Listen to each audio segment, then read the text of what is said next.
संकल्प लिया, कौन है जो मेरी बराबर युद्ध कर सकता है? तो पूरे संसार में कोई और को देखा नहीं। भगवान के द्वार पे दो पार्षद थे, सेवादार। भगवान ने उन्हें चुना। एक का नाम जय, एक का नाम विजय। जय और विजय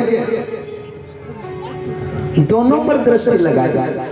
अब सब कुछ भगवान की कृपा से होता है संसार में। देव योग से दोपहर के समय में भगवान के दर्शन करने के लिए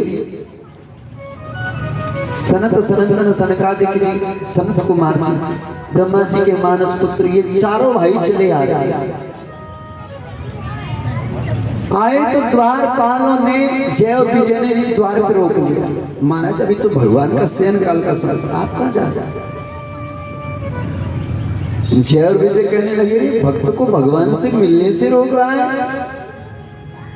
ये कैसा कर्म कर रहा है? एक भक्त को भगवान से मिलने से रोकता है। द्वार का पहरेदार है तो द्वार का दरवाजा बन के खड़े हो गए। जाओ हम तुम्हें श्राप देते हैं, संसार में विचरण करो। अब जैसे श्राप मिला, क्रोध में जय और विजय चरणों में गिर गए। महाराज हमारा ये भाव नहीं था, आपने गलत, ये आपने ठीक आपने गलत सूचना ले ली। हम तो ये कहना चाहते थे कि भगवान जी अभी शयन काल में, इतनी देर में भगवान जी भी आ गए। भगवान जी ने भी, श्री हरि नारायण ने वैकुंठ के द्वार पर संतों को दर्शन दिया। एक सार और बड़ा सुंदर निकल के आया भागवत में कि जो संत भगवान के द्वार तक पहुंच गए पर क्रोध नहीं छोड़ा, तो भगवान दर्शन तो दे देंगे पर वैकुंठ में नहीं जाने देंगे, द्वार से ही वापस भेज दिए। अभी क्रोध है, पहले क्रोध समाप्त करो, उसके बाद आओ तो वैकुंठ में स्थान मिलेगा। अपने जीवन से क्रोध है तो वैकुंठ नहीं। वैकुंठ का मतलब क्या है? जब तक हमारे हृदय में कुंठा है, वैर की भावना है, तब तक हमें भगवान का द्वार नहीं मिल सकता। अपने हृदय को कुंठा से, द्वेष से मुक्त करो तो हमारा हृदय ही वैकुंठ बन जाएगा। बोले बाकी बिहारी लाल की।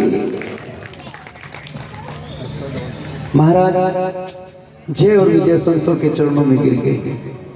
हम भगवान को नहीं छोड़ सकते। कोई रास्ता बताओ, हम तुम्हारे भगवान के पास कैसे आ सकते हैं? ऋषियों ने कहा रास्ता तो है, कैसे? ऋषियों ने कहा 7 चतुर्युगी लगेंगे। चतुर्युगी यानी 4 युग 7 बार आएंगे। भगवान की भक्ति करोगे तो 7 चतुर्युगी लगेंगे, तब तुम वापस भगवान के श्री चरणों में आओ। जय और विजय हाथ जोड़ के बैठे। महाराज कुछ भी हो जाए, इतने दिन हम भगवान से दूर नहीं रह सकते। कोई शॉर्टकट रास्ता बताओ जिससे जल्दी आ जाए। संतों ने कहा रास्ता तो है, लेकिन आप करने के लिए, क्योंकि आप भगवान के प्यारे हैं। नहीं, हम प्रभु के द्वार तक आने के लिए कुछ भी करेंगे, आप रास्ता बताइए। संतों ने कहा नहीं करोगे तुम? अरे नहीं महाराज, हम हर कार्य करने के लिए तैयार हैं, हम बुरे से बुरा कर्म कर लेंगे, लेकिन भगवान के पास आने चाहिए। सनत कुमार जी कहने लगे भगवान से बैर कर लोगे? भगवान से बैर? अरे जो प्रेमी है वो बैर कैसे कर सकता है? संतों ने कहा यही तो नाटक है, यही तो करना है। तुम भगवान से बैर करो, अगर बैर करोगे तो 3 ही युग में वापस भगवान के पास आ जाओगे। कहां 7 चतुर्युगी और कहां 3 युग? 3 युग में वापस आ जाओगे। दोनों भाइयों ने विचार किया भगवान से जल्दी मिलना है तो क्यों ना बैर की ही भक्ति करेंगे, बैर से भगवान को पाएंगे। वही जय और विजय पहले जन्म में हिरण्यक्ष और हिरण्यकश्यपन के संसार में प्रकट हुए। बैर किया भगवान से वो प्रभु को पाया। वही जय और विजय रावण और कुंभकर्ण बन के प्रकट हुए। वही जय और विजय दंतवक्र और शिशुपाल बन के संसार में प्रकट हुए, जो भगवान की शरण में पहुंचे। तो बैर की भक्ति भी हमें भगवान तक पहुंचा सकती है। पर पैर पूरा होना चाहिए, आधा अधूरा नहीं। भक्ति भी पूरी हो और पैर भी पूरा। कुछ लोग सोच लेते हैं हमारा पैर करने से कैसे भगवान को पाए, लेकिन आप मुझे बताओ,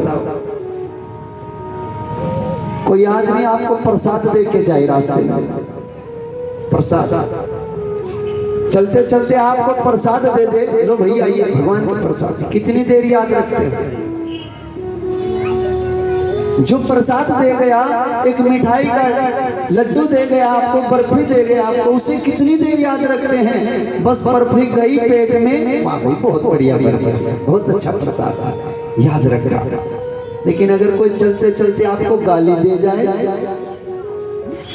आपको चलते चलते रास्ते में किसी ने गाली दे दी, अब गाली देने वाले व्यक्ति को आप सारी रात याद रखते हो,